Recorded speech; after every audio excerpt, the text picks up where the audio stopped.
ne devrait pas être dans un système où des entreprises qui sont installées sous nos cieux vont créer des schémas qui vont faire que nos petites et moyennes entreprises vont se dissoudre et, comme je l'ai dit, à la longue, ça va biaiser en fait la distribution même des richesses dans l'économie. L'environnement qui est créé là, elle est captée par les grands groupes qui véritablement en tireraient plus de profit que les petites et moyennes entreprises. Est-ce que véritablement l'État de Côte d'Ivoire suit de près en fait cet environnement qui des fois peut être toxique pour les petites et moyennes entreprises, parce qu'on se rend compte que des fois les petites et moyennes entreprises sont victimes de beaucoup d'abus à tous les niveaux. L'environnement des entreprises en Côte d'Ivoire semble avoir du plomb dans l'aile.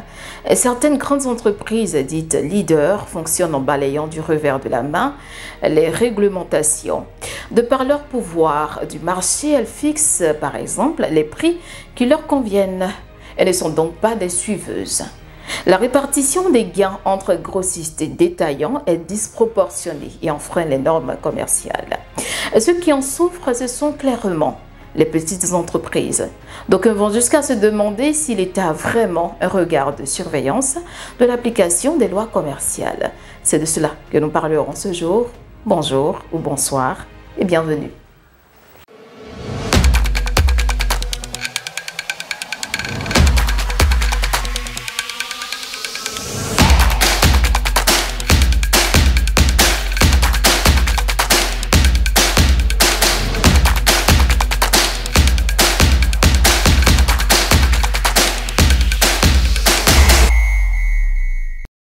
Alors, c'est tout un plaisir de vous retrouver ce jour. Merci de votre aimable fidélité. N'oubliez pas d'activer la cloche de notification pour nos capsules à venir. Et Monsieur Saint-Dondry, économiste, entrepreneur avec nous, pour traiter ce sujet. Merci d'être là. Merci Déborah. Ça va bien? Super. Alors, en même temps, on veut prendre votre regard assez critique sur l'environnement des entreprises en Côte d'Ivoire. L'environnement des entreprises en Côte d'Ivoire, si on veut s'intéresser à l'environnement, il faut comprendre qu'il existe deux niveaux d'environnement. Il y a ce qu'on pourrait appeler le macro-environnement, donc c'est tout ce qui est en relation avec une entreprise. Donc quand je dis le macro-environnement, ça veut dire l'État, il y a les fournisseurs, il y a les clients, voilà, il y a tout un environnement autour, je dis. On peut prendre en compte, comment on appelle ça, les questions économiques, les questions environnementales, les questions juridiques, tout ça, ça rentre dans le cadre en fait de l'environnement global des entreprises. Voilà, au-delà de ça, il y a un environnement plus restreint où vous avez une entreprise avec ses clients, ses fournisseurs, généralement qu'on appelle le micro-environnement des entreprises. Et donc, j'essaie de donner cette spécification parce qu'en fait ici, on va plutôt s'intéresser à ce que je pourrais appeler ici le macro-environnement des entreprises. Voilà, c'est-à-dire tout ce qui est, par exemple, facteur juridique, tout ce qui est peut-être question environnementale, tout ce qui est peut-être question de fiscalité, tout ce qui est question de disponibilité des ressources humaines, tout ce qui est question de disponibilité aussi des matières premières, tout ce qui en fait va permettre à une entreprise de pouvoir exister. Voilà, je pense que c'est important d'en parler. Parce que ça permet aussi de comprendre l'environnement et d'avoir en fait une idée des difficultés que rencontrent en fait nos entreprises. Et d'aucuns disent que c'est vrai que le domaine commercial est régi par des lois, mais malheureusement, selon ce qui se fait sur le terrain, on peut en déduire que rien n'est respecté, chaque entreprise fonctionne comme elle veut. Si on veut s'intéresser, je vais dire, à notre régime économique, je vais dire le cas de la Côte d'Ivoire, nous sommes dans un système capitaliste. Donc c'est normal qu'on ait un système dans lequel la concurrence fait loi. Donc chaque entreprise est libre de pouvoir, comment dirais-je, produire et puis de l'écouler sur le marché. Bien entendu, voilà, en respectant une certaine, en respectant, je dirais, la réglementation en vigueur dans le pays. Maintenant, en parlant de réglementation, reste à savoir qu'est-ce que l'État met dans cette réglementation. Est-ce que les questions de concurrence déloyale ou d'abus, par exemple, de certaines grandes entreprises vis-à-vis des petites entreprises, qu'est-ce que l'État en fait? Bon, je pense qu'à ce niveau-là, s'il y a des mesures qui sont prises, je pense qu'il reste encore beaucoup à faire à ce niveau. Vous parlez d'abus, vous faites allusion à quoi précisément? Quel genre? Les entreprises dans le, je vais dire, dans le domaine commercial, où je dirais quand on prend les entreprises en général dans un environnement donné, il faut reconnaître qu'il y a des entreprises qui ont un pouvoir de marché plus important par rapport à d'autres entreprises. Oui, normal. Et donc, il est important qu'on essaye de baliser l'environnement de sorte à ce que la concurrence ne soit pas une concurrence qui va nuire, par exemple, aux petites et moyennes entreprises qui essaient véritablement de pouvoir avoir leur place sur le marché. Parce que pourquoi je le dis, si on le fait, on va biaiser plus ou moins la distribution en fait, de la richesse dans l'économie. Parce que voyez-vous, si vous permettez que des grandes entreprises, par exemple, viennent s'installer et qu'ils récupèrent, par exemple, le marché, je dirais, d'une dizaine ou même d'une trentaine de PME, donc ce qui veut dire que c'est le chômage déguisé pour ces entreprises-là. Donc du coup, il va sans dire que ces entreprises-là vont certainement se retrouver peut-être comme salariés auprès de ces grands groupes qui en retour vont leur verser peut-être des salaires qu'on pourrait appeler même juste des salaires de subsistance. Donc quelque part, ça biaise en fait la répartition des richesses dans l'économie. Donc on peut se retrouver dans un schéma où on a l'impression que le pays bouge, on a l'impression que le PIB est important, mais quand on y regarde de près, on se rend compte que dans la répartition, la population en tire moins de bénéfices dans la mesure où cette population n'est pas acteur en fait de cette création de richesse, elle devient à un moment donné spectateur de la création de richesse dans le pays. D'accord. Monsieur Sambon, vous êtes économiste, dites-nous, est-ce que l'État, ça peut être l'État de Côte d'Ivoire, puisque nous sommes en Côte d'Ivoire et on parle de l'État ivoirien, mais au niveau d'autres pays également, est-ce que un État peut avoir une même mise sur toutes les entreprises qui sont sur son territoire? En tant que capitaliste, on ne voudrait pas ça. On ne voudrait pas que l'État ait la même mise sur toutes les entreprises. Ce qu'on voudrait, c'est que l'État crée un environnement qui va permettre à chaque entreprise de pouvoir fonctionner sans toutefois être victime d'un abus. C'est ce qu'on demande. Parce que l'État, dans un pays donné, c'est l'État qui a le pouvoir, c'est l'État qui a, je veux dire, la force. Donc on ne devrait pas être dans un système où des entreprises qui sont installées sous nos cieux vont créer des schémas qui vont faire que nos petites et moyennes entreprises vont se dissoudre et, comme je l'ai dit, à la longue, ça va biaiser en fait la distribution même des richesses dans l'économie. Donc les efforts de l'État, on ne pourra pas apprécier en fait les efforts peut-être que l'État fera en termes de création d'environnement pour que les entreprises puissent en tirer le maximum de profit, parce que c'est comme si l'environnement qui est créé là, elle est captée par les grands groupes qui véritablement en tireraient plus de profit que les petites et moyennes entreprises.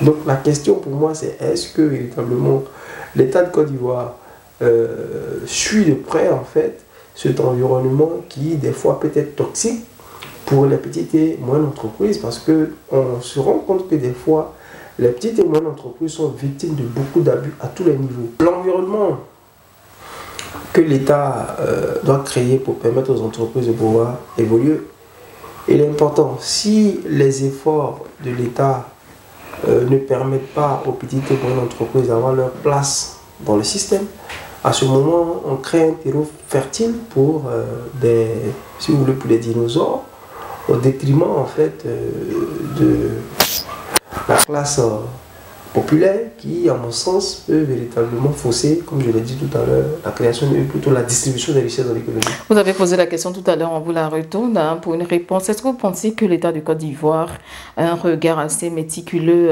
sur ce qui se fait au niveau des marchés, surtout parlant des entreprises?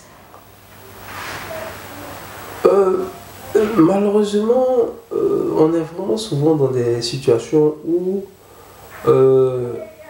l'État, à un moment donné, peut observer une activité.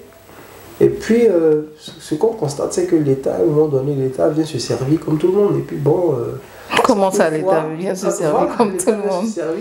Comme tout le monde, sans toutefois peut-être s'interroger sur la façon dont cette entreprise peut-être gère toute la chaîne.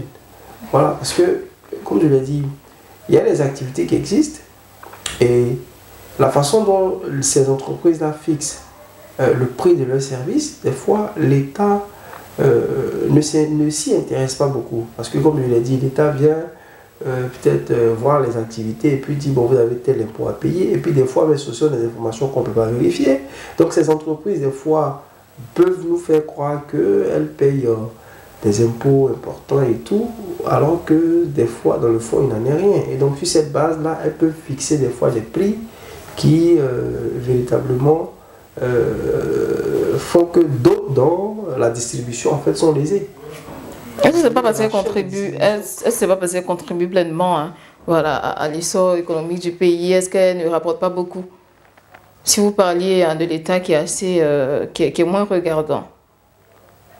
Oui, mais bon, quand on dit qu'elle contribue pleinement, bon, en fait, on ne dit pas le contraire. Mais je vais dire que l'État se doit aussi de veiller à ce que la répartition de la richesse dans une économie soit, je vais dire, équitable.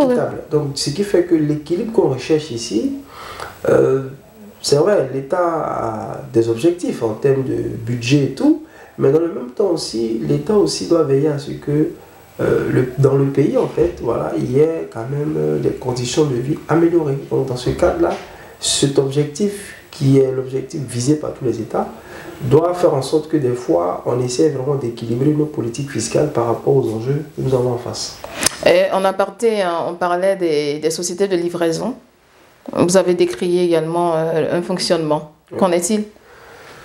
Oui, sans justement citer voilà, les sociétés précises. Aujourd'hui, c'est une activité qui est connue et tout le monde sait qu'il a du potentiel parce que aujourd'hui, quand vous prenez la ville, vous vous rendez compte que beaucoup de jeunes s'investissent dans cette activité de livraison et on se rend compte que des fois, les entreprises qui permettent de mettre en relation, je dirais, les personnes qui, comment dirais-je, on sollicite ces services-là, on se rend compte que des fois, les prix qui sont pratiqués sont pratiquement au-delà même de ce qu'on pourrait imaginer. Donc en clair, c'est comme si ces jeunes gens qui travaillent dans ces secteurs-là travaillent, je vais dire, pour ces entités. Voilà. Parce que quand vous regardez les marges qui sont prélevées par ces entreprises, je trouve que c'est un abus. Voilà. Un abus. C'est un abus au regard en fait de tout ce que en fait, ce secteur peut rapporter. Voilà, parce que tout ça, ça revient encore, ça met toujours la question de la répartition sur le devant de la scène. Donc, tant que l'État peut-être ne s'intéresse pas à certains secteurs d'activité, et pour se dire, mais parce que quand on parle ici de création d'emplois, mais bon, comment on veut créer des emplois si on ne fait pas en sorte que l'environnement où les emplois qui vont être créés vont permettre à des personnes de pouvoir s'en sortir, on ne s'y intéresse pas à ce moment-là, notre politique de création d'emplois en fait est fausse. Est-ce que réellement la répartition doit se faire de manière équitable? Pas équitable, mais de façon juste. De façon juste. Voilà. D'accord. C'est de ça qu'il s'agit. L'équité, ça c'est autre chose. Oui. Mais ce que je dis, la répartition quand même peut être juste. De sorte à ce que les personnes qui, voilà, qui sont au four et au moulin puissent véritablement en tirer le maximum de profit. Voilà. Aujourd'hui, ces entreprises qui sont dans ces secteurs d'activité-là, je peux dire que en fait, qu'est-ce qu'elles font réellement? Elles ne font qu'exploiter, si vous voulez, un environnement qui est déjà créé, voilà, qui existe déjà. Donc je ne pense pas que pour ça, on peut facturer aussi, parce que vous n'allez pas me dire que ce sont ces entreprises-là qui ont conçu les antennes réseau qui permettent de faire passer Internet. Voilà, c'est pas elles qui l'ont construit. Donc ces personnes qui vont acheter la connexion Internet pour pouvoir faire fonctionner leurs applications. Et puis, au-delà de ça, elles vont pouvoir aller faire les livraisons et tout. Donc, en clair, il y a tellement de charges qui fait qu'en fin de journée, un livreur se retrouverait avec un revenu qui, à mon sens, est complètement inférieur par rapport à tout l'effort qu'il a eu à fournir toute une journée. Et donc là, on ne crée pas vraiment de véritable vocation, on ne crée pas de véritables emplois pour la jeunesse. Parce qu'un emploi, c'est bien de créer des emplois, mais il est bien aussi de créer des emplois qui font vivre. C'est de ça qu'il s'agit. Gisandou, on était vraiment attentifs. Merci bien. C'était assez intéressant quand même, donc il fallait prêter attention religieusement. On se retrouve dans quelques jours pour, pourquoi pas, aborder une autre thématique en rapport avec l'entrepreneuriat et l'économie. Merci à vous, je vous en prie. Merci à vous, chers internautes, d'avoir été avec nous. Likez, partagez, abonnez-vous. Je le redis, activez la cloche de notification. Laissez-nous un petit commentaire pour nous dire comment vous avez trouvé l'émission. Sur ce, bye bye et à bientôt.